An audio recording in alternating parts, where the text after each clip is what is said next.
Hi Gemini, hey, welcome to your July 2016 Taroscope reading with me.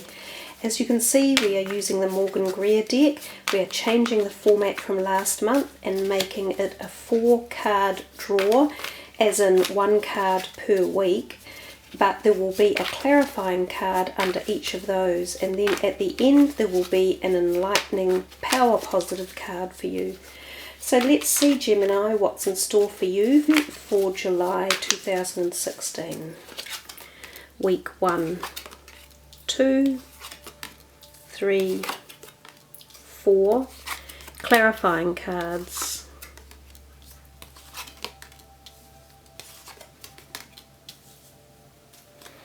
Okay. It's a nice mix of colour, and I think the Morgan Greer deck really brings colour into our, perspective and dynamic, and it's such an important part of life and energy flow. So you have got 1 major arcana, an ace, always nice, 3 pentacles all chocked up down here in a row, that's lovely, and another pentacle. So you've got a lot of financial stuff going on, 1 wand and 1 sword, or 2 swords all up.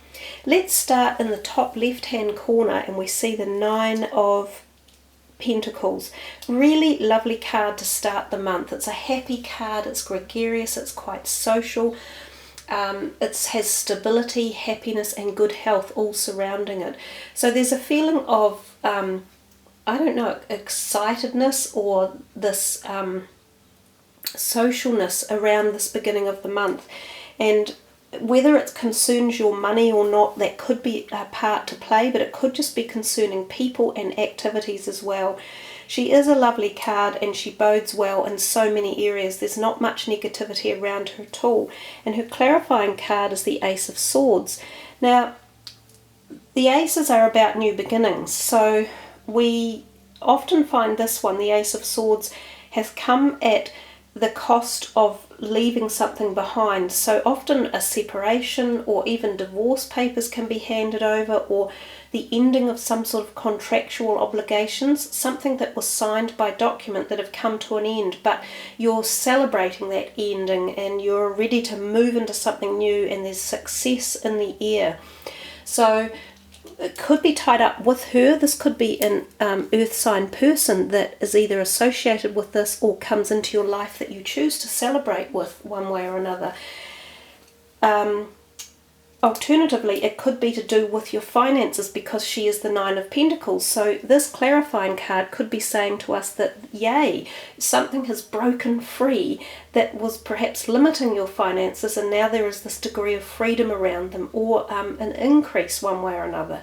Both quite nice cards, as I say, at the start of the month. Just a little bit more difficult to try and tie in specifically which the energies are melding themselves to.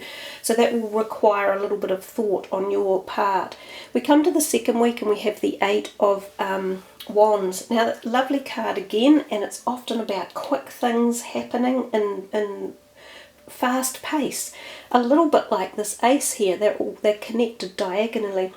So we see the possibility of new things coming in many ways. This can be creative ideas, it can be work opportunities, it can be new people and relationships, and quite often this card can be associated with romantic liaisons, so possible new romantic partners coming in. And as well, this card also offers the feeling of travel. So air travel too, because it's fast-paced travel, so not something slow by boat, for instance. So some of you might be going on an air trip, and it could be overseas or even within your own country, but that appears to be around the second week of July. Now, as the sort of confirming energy of this, we have the Knight of Pentacles. And he's kind of, all these 3 are conglomerated somehow, they're all looking together, and again he's got this money feeling attached to him. Now when he comes in, he is often the offer of a new job, or the propensity of an offer of a job. So some of you may be applying for a new job that you might have to fly to attend an interview, or some of you may be deciding to uplift a new career or job perspective, or something that is around your finances that means you might be shifting as well, because this card can actually mean shifting. So there's plenty of movement in this beginning of July. There's things that you have got rid of and new beginnings that are coming, and moving away from old stuff and into something new. And then we see this, the Five of Cups, Swords, and we see that he's saying goodbye to someone there. And again, this card has the feeling of resolution after discussions or arguments, and sometimes these other people choose to walk away. They just go, oh no, we've had it, we're out of here. The Sword cards turn up. There is sort of a tendency to have communications that can be terse and a bit tense and, stick it, but they need to happen. So the clarifying card under that is this Two of Pentacles. Now the Two of Pentacles is about balance, requiring balance. So somehow maybe this one up here in that third week of July, and this perhaps tension that might be brewing, or people that you want to walk away from, maybe it would pay to be careful how you say what you say. Choose the issues and the situations that you need to. Like, don't pick a fight over every little thing would be what I think would be called for, because this card, the Two here, is often about telling us to remain balanced. Now, it is the Two of Pentacles, which makes me think of money a little bit. So whether or not, again, these people or this feeling of tension is around financial things, one way or another, you will have to sort of wait that through and see what happens. But the other thing about this card is that sometimes, again, I get the feeling of travel and movement, and this time, as opposed to by plane, we see by sea. So it feels as though you've definitely got a lot of movement in July, and possibly this shifting or moving around, or even just pleasure trips or going on trips somewhere. This one can also possibly be attending an interview that could be related to the fact that you might be thinking of moving away from where you are if you applied for a new job or got a new job. And we've talked about him over here as being the offerer of a new job. So I get the feeling of newness around your career or opportunities in that line. Some of you might even be coming into a work field for the very first time in your life, or some of you might be leaving your employment for the last time type thing as well. So there's a lot of thoughts coming in and messages around it. It's almost swamping me with ideas and potentialities. So I think a lot of you are in different positions around this whole sector of finances and creativity and people and situations and moving and leaving. But coming back to the fourth week, we see the High Priestess, the only major arcana card, and she has this crescent moon under here and one up here. So this tends to make me think back to when the eclipses were on in March, or possibly when they're coming in September. So her energy might have been instigated either March or is coming up for instigation in September. So things that you started back then, or emotional roller coasters you were on, or feelings or relationships, any of that type of thing could be coming back into activity now. It's also a hormonal type card. It's very much a feminine card, as you can see. It's about gaining inner knowledge and spiritual connection. It's also about the psychic realm, clairvoyance, clairaudience, being able to hear things, esoteric messages, and understanding deep philosophical connections to the universe, yourself, how you fit into life, how humanity fits. So sometimes this can be the moment of clarity or clarification or new growth in those areas. But you can also find yourself getting really connected at the dream space in life and getting dream messages as well as clairvoyant messages. We also see this card as being quite a sexual one.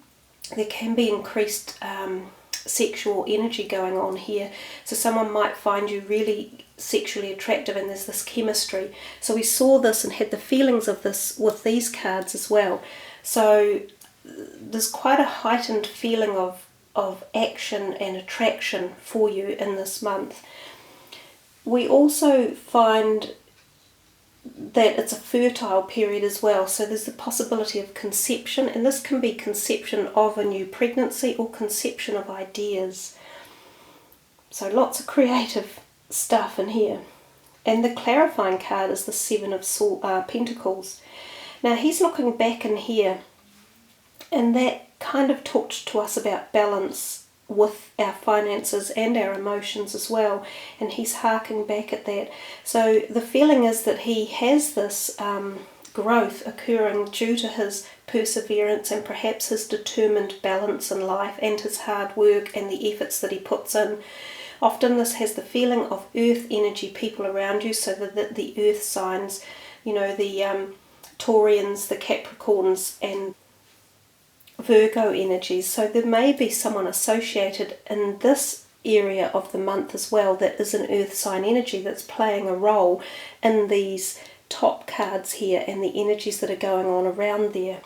Well, yeah, because that earth sign energy person keeps reiterating themselves through the whole reading. So I think for you guys, this is quite a connected energy as the month goes on. So there is something relationship-wise with earth sign people one way or another. So I think that about covers the reading off. When I look across the screen there, I see lots of lovely blue, and blue is actually my very favourite colour because I love the colour of the sky and the sea combined, and I think it's quite sort of a free-floating colour that enables lots of fluidity and movement, because both the sky and the sea do exactly that. So there's room for movement within this month with all this blue energy, and it's often about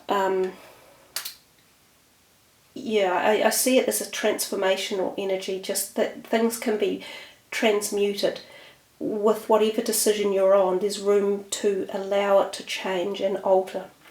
So let's finish this part of the reading and move into the very last part.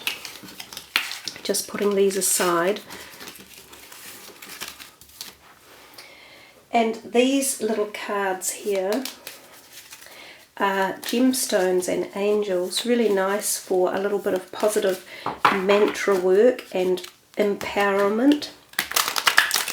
So Gemini, because you guys are 5th and 6th months, we will go for the 6th card down. So I'm just shuffling to get a little bit of energy in here for you. Sorry about the background noise on my desk, it's a little bit clattery. Let's do it this way. So it's going to be the 6th card down.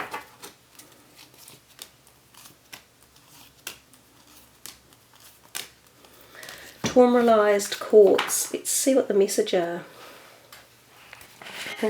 Kind of suits you, Geminis, with your air sign energy connected to your mind.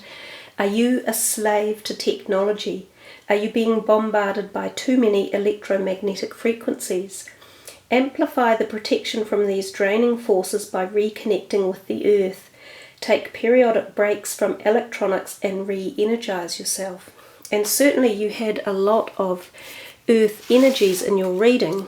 And that last card at the very bottom is this guy outside in the fields with, you know, harvesting things. It's really very much about connecting back with earth and being outside and energizing your batteries and recharging yourself.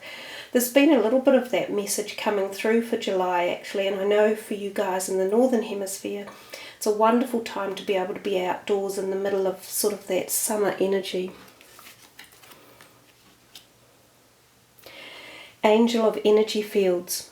I am grounded and focused. I enjoy relaxing in nature to regenerate and rejuvenate my energy field. My body easily deflects electromagnetic frequencies in my environment. I balance my life with fresh air and sunshine. And I talked a little bit before about the colour being in your reading mainly blue, and I said it's my favourite colour because it's the sky and the sea. So I think there was a message within that as well about spending time outdoors and really recharging your batteries.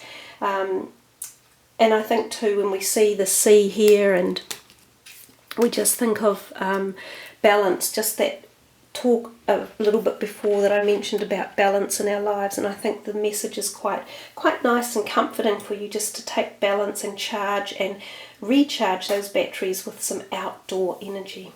So there you are, Gemini. Thanks for tuning in, and I wish you all the very best for July. Have a great, sunny, happy one. Take care. Ka kite noa. Much aroha. Namaste.